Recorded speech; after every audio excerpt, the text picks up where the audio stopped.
नमस्कार दोस्तों।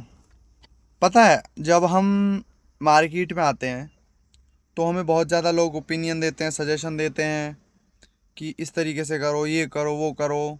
और हमें लगता है कि हम उनके सजेशंस से समझ चुके हैं और जो गलतियां उन्होंने की हैं हम उन गलतियों को नहीं दोहराएंगे, नहीं करेंगे और हम उनसे ज़्यादा बेस्ट ट्रेडर बन जाएंगे। और जैसे कि किसी ने आपको बताया कि आप अगर ट्रेडिंग स्टार्ट कर रहे हो और स्टार्ट करते टाइम आप जितना भी फंड लेके आए हो वो आपका ख़त्म होना ही होना है, वो आप लूज़ करोगे ही करोगे। तो ये बातें हमें उस टाइम पे लगती हैं कि भाई अब ये इन्होंने हमें बता दिया, हमें पता चल गया कि लूज़ करनी है तो हम लूज़ क्यों ही करेंगे। हम पहले से सावधान सतर्क हो जाएंगे, बट ऐसा नहीं होता है। आप जब तक प्रैक्टिकल नहीं करते हो, जब तक आपको मतलब समझ में नहीं आता है, चाहे कोई कितना ही बता दे। मैंने स्टार्टिंग में बहुत अच्छे अच्छे जो ट्रेडर्स हैं उनकी वीडियोस देखी थी, उनसे मोटिवेशन लिया, उनसे डिसिप्लिन सीखने की कोशिश की, फोकस लेवल सीखने की कोशिश की, बट हुआ क्या, एंड एट द एंड मुझे कुछ मतलब उस तरीका की ना ही तो मैं अपने फ़ंड को बचा पाया। स्टार्टिंग में मैंने 3,000 रुपये अपना फ़ंड यूज़ किया था, ना ही तो मैं अपने फ़ंड को बचा पाया उस 3,000 को, और ना ही मतलब मार्केट में प्रॉफिट करना सीख पाया। Continue losses. उसके बाद मैंने काफ़ी ज़्यादा मतलब वो 3,000 रुपये, फिर उसके बाद 2,000 और डिपॉजिट किए, फिर वो भी ख़त्म हो गए। फिर उसके बाद मैंने 20,000 करिए किए। 20,000 करने के बाद मैं अपने मतलब फंड को 27,000 तक लेके गया। बट ग्रीड ग्रीडी होने की वजह से, लालची होने की वजह से मुझे उस फंड को दोबारा से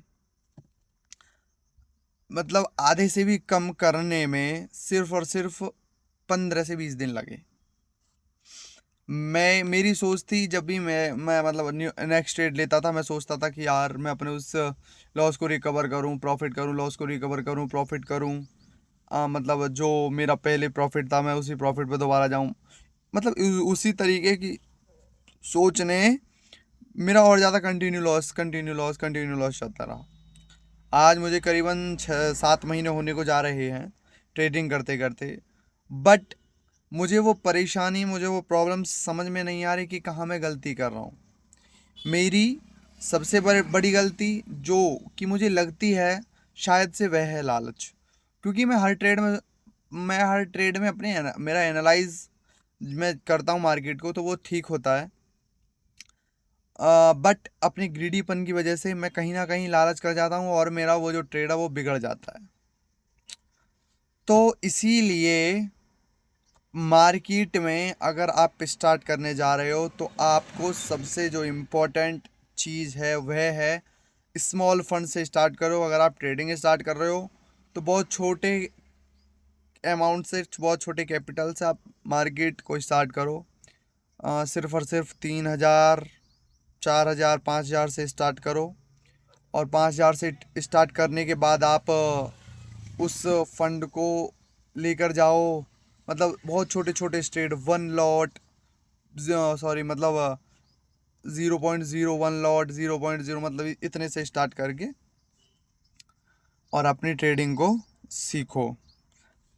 अब लेट्स सी देखते हैं। वैसे तो मैंने सोचा था कि मैं मतलब 4-5-6 महीने में ही एक बड़े अच्छा ट्रेडर बन जाऊंगा, एक कंटिन्यू इनकम जनरेट कर लूँगा, बट अभी तक तो वो हुआ नहीं। और बल्कि मैं जितना मतलब तब ये सोचता हूँ कि मैं अब सीख रहा हूँ, ये कर रहा हूँ, मुझे उतने ही ज़्यादा लॉसेस होते हैं। स्टार्टिंग में बहुत बड़े बड़े प्रॉफिट मुझे दिखाई दिया, बट उसके बाद कंटिन्यू जैसे जैसे मैं सीखता जा रहा हूँ, जैसे जैसे मेरा एक्सपीरियंस बढ़ता जा रहा है, मेरी कंसिस्टेंसी बढ़ती जा रही है, मेरा जो प्रॉफिट है वो डिक्रीज़ होता जा रहा है।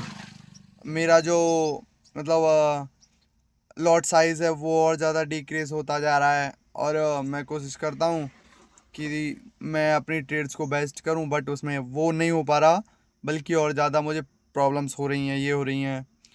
तो इसी तरीके से लेट्स सी देखते हैं क्या होता है। वैसे तो मतलब धीरे धीरे धीरे धीरे समझ में आने लगा है, धीरे धीरे समझ में आने लगा है, बट बहुत सी चीज़ें अभी ऐसी लगती हैं जैसे अभी मतलब कुछ भी नहीं है। It's not beginning also, beginning भी ये नहीं है।